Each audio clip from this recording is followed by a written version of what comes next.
젊은 알렉산더 대왕 곁에는 늘 지혜를 빌려주던 노장수가 있었습니다. 이 장수가 전역을 하게 되었습니다. 알렉산더는 이 노장수에게 전역 후엔 어떤 일을 하고 싶소? 소원을 말해보시오 라고 말합니다. 이때 이 노장수가 폐하께서 점령하신 나라들 가운데 한 나라를 제게 주십시오. 저희 모든 장수들이 이런 불경죄라고 쑥덕거리기 시작했습니다. 근데 알렉산더는 끌끌 웃으며 대답을 합니다. 한 나라를 가져라. 그들은 내가 나라 하나라도 줄 수 있을 만큼 큰 자로 인정하고 존중하였도다. 그들은 내게 큰 영광을 안겼도다 라고 칭찬합니다. 여러분은 하나님을 얼마나 크신 분으로 인정하십니까? 이 땅을 살아가며 나라는 존재가 어떤 존재인가 하는 것보다 훨씬 더 중요한 게 있습니다. 우리가 이 세상을 살아가며 내가 만나는 환경이 어떤 환경인가 하는 것보다도 훨씬 더 중요한 게 있더란 말이죠. 내가 어떤 하나님을 만나는가 하는 것입니다. 내가 어떤 믿음을 가지는가 하는 것입니다. 신구약 성경의 핵심 주제는 믿음입니다. 신약 성경에서만도 피스토스, 이 믿음이란 말이 600번 이상 등장합니다. 성경에서 믿음을 뽑아내고 나면, 우리 그리스도인에게서 믿음을 빼고 나면 빈 통만 아마 남을 겁니다. 제가 어린 시절 살던 우리 마을에서 가장 큰 집이 교회당이었습니다. 우리 집은 조그만한 초가집이었는데 기와집으로 예배당이 꽤 크게 서 있었습니다. 얼마 전에 그 시골의 교회당, 시골 초등학교, 그리고 시골 마을을 찾아가 본 적이 있습니다. 근데 어릴 때 그렇게 큰 마을이라고 생각했는데 어쩌면 그리 조그만한지 거기서 저는 큰 믿음을 얻었습니다. 이 세상 살아오면서 어떤 환경, 어떤 일을 만나더라도 두렵지 않은 믿음을 제가 거기서 얻게 된 것입니다. 저는 고등학교를 미션 스쿨을 다녔습니다. 근데 그 기독교 학교에서 믿음을 배웠습니다. 꿈을 얻었습니다. 꿈을 왜 가져야 되는지, 어떻게 가져야 되는지, 어떻게 갖고 와야 되는지, 어떻게 펼치며 살아야 되는지 나는 시골 고등학교에서 믿음과 꿈을 얻었던 것입니다. 나는 부유한 자의 삶을 살게 된 것이죠. 오늘 본문에 예수님을 감동시킨 큰 믿음의 사람이 나옵니다. 그는 이스라엘 사람이 아니라 이방인 로마 군대의 장교였습니다. 예수께서 소위 선밀이라는 이스라엘 백성들 가운데서도 이만한 믿음을 내가 만나보지 못하였다고 칭찬한 사람입니다. 오늘 본문의 배경이 참 재미있습니다. 예수님께서 많은 말씀을 가르치셨는데 그 가운데 가장 귀한 말씀이 마태복음 5장, 6장, 7장에 나옵니다. 그래서 우리는 이 석장을 산상보훈이라 그렇게 이름을 하지요. 산상보훈이 다 마쳐지는 마지막 7장 29절에 이 말씀을 들은 사람들이 야, 그 말씀 권세 있다 이렇게 감탄을 합니다. 그리고 펼쳐지는 말씀이 8장 1절이거든요. 예수께서 산에서 내려오시니 그러면 권세 있는 말씀을 선포하시고 그 다음에 어떤 일이 일어나는가 하는 게 8장, 9장, 10장입니다. 10가지 기적 사건이 기록되어져 있습니다. 권세 있는 말씀을 가르치신 예수님께서 권세를 행하는 얘기라고 그러죠.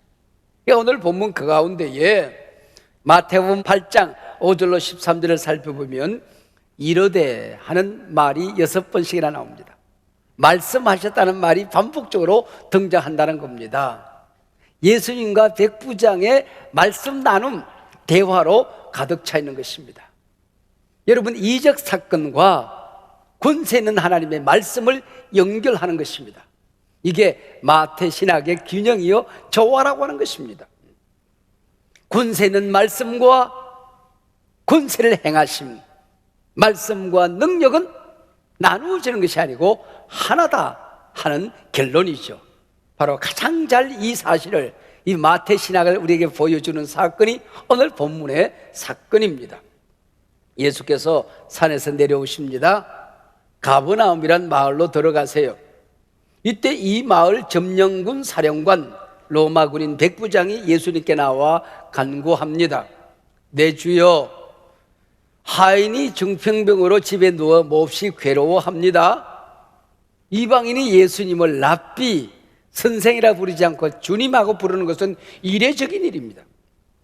이 보통 경외감, 보통 믿음이 아니라고 하는 것이요. 그래서 예수님께서 선뜻 내가 가서 고쳐주리라 그렇게 말씀하십니다.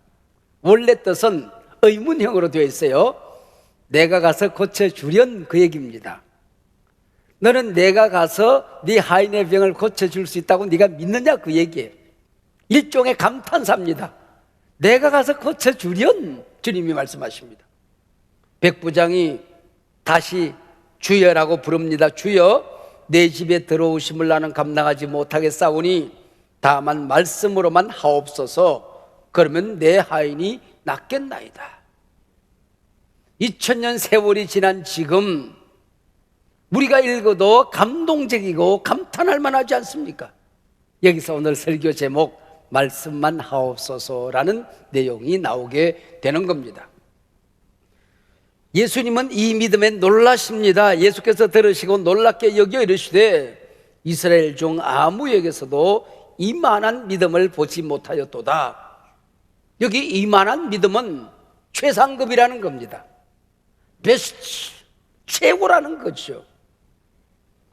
우리가 믿음 생활을 한다고 하면서 한 번쯤 하나님을 감동시킬 수 있다고 한다면, 내 믿음이 예수님을 놀랍게 만들어 드릴 수 있다고 한다면 이거 얼마나 근사한 일입니까? 여기서 모든 게 끝나는 겁니다. 마태복음 15장에 보면 가나안 여인의 믿음을 보고 우리 예수님께서 내 믿음이 크도다 그렇게 말했어요. 여기 내 믿음이 크도다 이 말이 원문에서는 내 믿음이 메가톤급이다 그렇게 말하고 있어요. 메갈레피스티스, 내 믿음이 메가톤급이다 그렇게 말해요. 이만한 믿음, 이 내용은 메가톤급 믿음보다도 더 큰 것입니다. 뛰어넘는 믿음이라고 하는 것이죠. 신앙생활에서 우리 하나님을 감동시키는 일, 우리 예수님을 깜짝 놀라게 만들어드리는 일 참 중요합니다. 오래전 꽤 재미있게 보던 TV 프로그램 가운데에 신장개업하는 그런 프로그램이 있었어요. 장사가 잘 되지 않는 가게 음식점을 찾아가 성공 코드를 찾아주는 프로그램입니다. 한 번은 만두 전골 식당을 찾아갑니다. 한 달 내에 장사를 해도 임대료도 내지 못합니다. 먹고 사는 것도 막막합니다. 폐업을 할 판입니다. 이 가게를 찾아가요. 지역 환경을 조사해 보니까 만두 전골이 팔만한 곳이 아닙니다. 또 만두가 얼마나 맛이 없던지 공짜로 줘도 동네 사람들이 먹을 똥 말똥 똥이 두 개가 둥둥 떠다녀요. 그래서 돈가스, 스파게티 아이템을 찾아냅니다. 그 지역에 맞게끔 레시피를 만들어 줍니다. 전문 요리 강사를 붙여서 훈련을 시켜요. 그리고 주인의 꼴이 음식 장사할 꼴이 아니에요. 비듬이 뚝뚝 떨어지는 더벅머리입니다. 옷은 어디에서 쓰레기 줍다가 온 사람 같아요. 그래서 머리를 단정하게 해주었습니다. 복장을 잘 깨끗하게 만들어 주었어요. 무엇보다 중요한 것은 자신감과 친절을 배우는 것이었습니다. 그냥 가파른 등산을 시키면서 두 내외를 자신감을 길러줍니다. 산을 오르면서 계속 구호를 외치게 만드는 것입니다. 평생 웃어보지 못한 이 사람들의 마음을 바꿉니다. 얼굴 모양을 바꿔서 웃게 만드는 것입니다. 반드시 해낸다, 반드시 해낸다. 자신감을 키웠어요. 그래서 어느 정도 잘 준비하고 이제 신장 개업할 만큼 인테리어도 깨끗하게 갖추었습니다. 드디어 개업하는 첫날이었습니다. 첫날 평상시보다도 120배의 매상고를 올렸습니다. 한 달이 지났습니다. 평상시보다도 100배의 수익을 창출하게 된 것입니다. 여러분 생각해 보세요. 사람을 감동시켜도 100배 열매가 맺혀지는 거예요.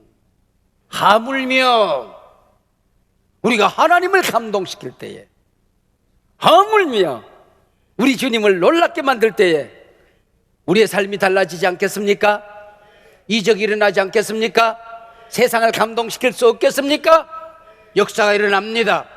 맛보지 못한 이적과 기사가 일어납니다. 이게 감동이라고 하는 거죠.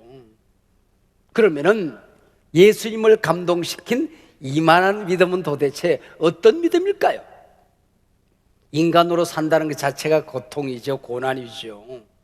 하나님께 기도할 수 있는 시간이 있을 때마다, 아니 주님을 만나서 소원을 아뢰 수 있는 결정적인 시간이 있다고 한다면 내 문제 끄집어내기도 바쁘지 않겠습니까? 문제 없는 사람이 어디 있겠습니까? 자기 소원을 아뢰기도 급급하지 않겠습니까? 그러나 이 백부장, 점령군 사령관 로마 장교입니다. 지금 그가 예수님을 찾아왔습니다. 매달리는 기도 제목은 자기 하인의 병을 고쳐달라는 겁니다. 이 당시 하인은 재상 목록 중 하나입니다. 병든 하인 폐기 처분하면 그만입니다. 근데 그 하인의 아픔을 가슴에 끌어안고 예수님을 찾아옵니다. 그리고 하인을 부르는 호칭이 성경에 놀랍습니다. 이 당시 종, 노예하면 둘로스 그렇게 부릅니다. 종입니다. 둘로스. 이 백부장은 자기 종을 파이스라고 부릅니다. 자식처럼 소중한 자라는 뜻입니다. 이 하인을 둘로스, 종이 아니라 내 자식처럼 소중하게 아끼는 내 아들이라고 말하고 있는 것입니다. 여기에 우리 예수님께서 놀라시는 것입니다. 감동을 받으시는 것이죠. 이만한 믿음이 뭡니까? 믿는다고 하면서도 품성이 삐뚤어져 있습니다. 교회 충성을 열심히 하는데 언어가 부정적으로 오염되어져 있어요. 이런 모습과는 너무나도 다른 모습 아닙니까?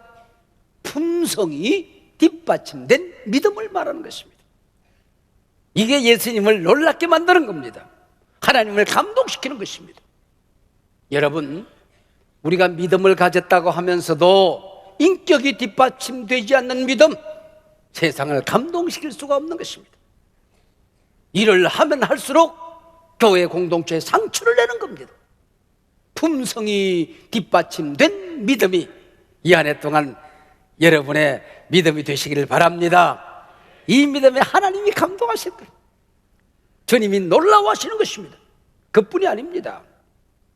그가 9절에서 고백하듯이 가라 하면 가고 오라 하면 오는 부하들이 100여 명씩이나 기다리는 백부장입니다. 그렇다면 이들 중 한 사람을 불러서 얘야, 예수라는 분이 우리 마을에 오셨다고 그러네. 예수님 찾아가서 이 아이의 병을 좀 아뢰고 고쳐달라고 얘기해봐라. 이럴 수 있지 않겠습니까? 그러나 예수님에 대한 존경과 경외감, 믿음을 최선을 다해 표합니다. 직접 예수님을 찾아가는 것입니다. 야, 이 얼마나 귀한 일입니까? 귀인을 귀인으로 대하면 이미 그 사람은 귀인이 되어 있는 거죠. 영웅을 영웅으로 알아보면 이미 그 눈은 영웅이 된 거죠. 예수님께 직접 나와 주여, 종의 중풍병을 고쳐달라 애원하는 그 모습, 그 믿음, 그 경외감, 그 겸손을 보고 놀라시는 것입니다. 로마 장교가 피지배국 랍비를 직접 찾아나서는 그 믿음을 보고 내가 이만한 믿음을 어디서 보겠느냐, 본 적이 없다. 주님이 감동하시고 칭찬하시는 것입니다. 겸손한 믿음을 하는 것입니다. 은혜 좀 받으면 콧대가 높아집니다. 일 좀 잘 되면 어깨가 뽀개집니다. 남들보다 조금만 한 걸음이라도 올라가면 사람을 무시합니다. 이런 믿음 말고 높아질수록, 윗자리에 앉을수록 겸손한 믿음, 신앙에 대한 경외감을 가질 수 있는 믿음, 이 믿음이 주님을 놀랍게 만들고 감동시켰던 것이죠. 한껏 감동 잡수신 우리 예수님께서 7절 내가 가서 고쳐주리라, 내가 가서 고쳐주련.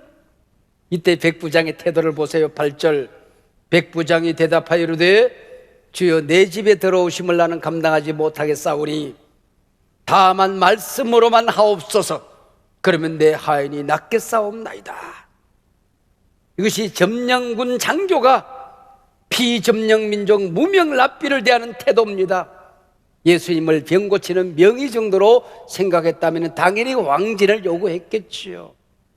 능력교나 행하는 종교 지도자 정도로 예수님을 알아봤다면 어서 오세요 그랬겠지요. 그러나 이분은 하나님이시다. 이방인인 우리 집에 올 만한 분이 아니다. 이분은 하나님의 아들이시다. 주여, 한 번이 아니고 또 주여, 당신이 우리 집에 오는 것을 내가 감당할 수가 없습니다. 이방인인 우리 집에 와서 구설수에 오르는 것도 내가 원하는 바가 아닙니다. 당신이 우리 집에 오는 것 내가 감당할 수 없습니다. 다만 한 말씀만 하십시오. 그러면 내 하인의 병이 낫겠나이다. 문제가 사라지겠나이다. 안 되는 일이 되겠나이다. 내가 새로워지겠나이다.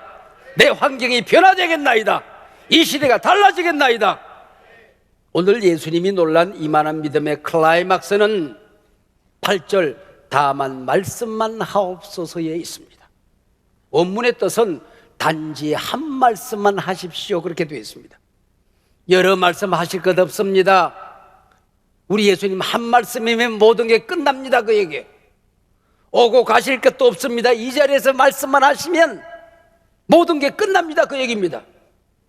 헬라어 성경으로 보면 알라모논 에이펠 로고입니다. 알라모논 에이펠 로고. 여기 알라모논은 오직 한마디입니다. 에이펠 로고는 말씀으로만입니다. 알라모논 에이펠 로고, 오직 한 말씀만으로 끝장내십시오. 평생을 내가 실험했던 내 인생의 문제, 결정적인 약점, 세상에 용서받을 수 없는 실수와 허물, 알라모논 에이펠 로고, 한 말씀이면 해결됩니다. 할렐루야. 거리의 문제가 아닙니다. 먼 곳 이곳에서 한 말씀만 하십시오. 이게 우리 주님을 감동시키는 믿음이 되었던 것이죠. 예수님께서 그 믿음이면 됐다, 그 정도 믿음이면 해결되지 못할 게 없다, 가라, 가라, 내 믿음대로 될지어다 하시니 그 즉시 하인이 나으니라. 할렐루야. 이게 오늘 말씀의 결론입니다. 중풍병자가 달려와서 기도한 것 아닙니다. 백부장 상관이 부하의 문제를 가슴에 안고 주님께 기도하여 주님의 응답을 받은 것입니다. 이만한 믿음이면 이런 일들도 가능하다 그 얘기예요. 얼마나 우리의 가슴을 따뜻하게 하는 이야기입니까? 큰 믿음을 가졌다고 하는데 우리 감동이 안 될 때가 얼마나 많이 있습니까? 얼마나 우리의 영혼을 훈훈하게 만드는 이 사건입니까? 여러분 기억하세요. 하나님의 말씀 한마디로 천지가 창조되어졌습니다. 하나님의 말씀 한마디로 우주는 끝이 납니다. 세상의 어떤 문제도 하나님의 한 말씀이면 모든 문제가 제기를 잡아서 해결되게 될 줄로 믿습니다. 저는 신학대학에 입학을 했습니다. 총회 안에 대신학 논쟁이 있었습니다. 소위 갈대바다 사건입니다. 신학대학 안에 신학연구의 자유를 주장하던 교수들이 있었습니다. 그래서 신학은 자유스럽게, 목회는 좀 보수적으로, 복음적으로, 이게 그 당시의 신학계의 분위기였습니다. 근데 일부 교수들과 학생들이 모세와 이스라엘 백성들이 홍해를 건너간 것이 아니라 갈대 바다를 지나갔다, 그렇게 가르친 거예요. 이 홍해란 말이 얌숲입니다. 얌숲. 이 얌숲이란 말을 번역하면 홍해도 되지만은 갈대 바다, 그런 뜻도 되는 겁니다. 갈대 숲도 되는 거예요. 그래서 이스라엘 백성들이 홍해를 건너갔다는 말도 안 되는 소리 하지 말고 갈대 숲을 지나갔다. 그렇게 믿으라는 거예요. 그렇게 가르치는 거예요. 그래서 학생들 사이에도 이가 논쟁이 일어나기 시작했습니다. 신학대에게 갓 들어간 풋내기 1학년이 뭘 알 길이 있습니까? 근데 이 논쟁을 들으면서 그때 저는 한 가지 결단했습니다. 신학은 신학일 뿐 성경은 아니다. 해석은 해석일 뿐 하나님의 말씀은 아니다. 나는 성경에 기록된 대로 믿는다. 나는 성경에 기록된 대로 가르친다. 성경에 기록된 대로 산다. 나는 목회가 끝날 때까지 성경에 기록된 대로 목회한다. 그게 신학교 1학년 때 제 결단이에요. 이 결단 한마디로 제 목회는 끝난 거예요. 내 목회 끝나는 데까지 길은 끝난 거예요. 나는 말씀에 목숨을 걸겠다는 것입니다. 말씀대로 믿는다는 것입니다. 내 이성, 내 경험, 내 신학에 맞느냐 안 맞느냐가 중요한 것이 아니라 하나님의 말씀이 뭐라고 기록되어 있느냐, 이것만 믿겠다는 것입니다. 여기에 능력이 있다는 것을 믿겠다는 거예요. 제가 생각해 보았어요. 이스라엘 백성들이 홍해를 앞두고 있는데 뒤에서 애국 군대가 따라와요. 그래서 하나님의 응답을 받고 모세가 지팡이를 착 내밀었더니 홍해가 척척척척척척척 갈라져더니 물벽이 쫙 하고 물벽이 합쳐지지 않고 길이 난 거예요. 믿음으로 바다에 발을 들여다 놓고 건너가는 겁니다. 뒤에서 따라왔던 애국 군대가 보니까 바다 가운데 길이 나 있거든요. 얼씨구나 하고 말을 타고 또 줄을 서서 욱욱하고 바다에 들어섰습니다. 가운데쯤 왔을까요? 물벽이 텔프덕 합쳐지더니 몽땅 다 물속에 빠져 죽었어요. 이게 세례 사건이라고. 이스라엘 백성들의 홍해를 건너 세례를 받은 것입니다. 과거의 이스라엘 백성, 노예 건성, 저주받은 백성 다 끝났다. 구원받은 하나님의 백성으로 이제는 가나안 땅에 들어가면 된다. 이 사건으로 성경이 말하고 있는 거예요. 아니, 뭘 못 믿겠다는 겁니까? 뭐가 잘못됐다는 겁니까? 너보고 하라고 그랬나? 하나님이 하셨지? 나보고 하라고는 못하지요. 하나님이 하신 일인데 뭘 못 믿겠다는 건지. 근데 그분들이 가르친 대로 내가 생각해 보았어요. 이스라엘 백성들이 출애굽을 했어요. 앞에 홍해가 넘실대고 있어요. 뒤에서 애국 군대가 따라와요. 좌우로 도망갈 길도 없어요. 그때 모세가 앞장서서 지팡이를 쫙 내밀더니 갈대를 헤치기 시작했어요. 야, 야, 야 하니까 갈대가 막 부슈슈 넘어지더니 길이 났어요. 그래서 이스라엘 백성들은 갈대 숲 사이로 지나갔어요. 애국 군대가 따라와서 보니까 갈대 숲 사이 길이 나 있거든요. 이 사람들이 이리 갔구나. 축약하고 들어왔어요. 갈대 숲 사이 가운데쯤 왔을까요? 넘어진 갈대들이 벌떡 일어나서 애국 군대를 몽땅 다 때려 죽였다.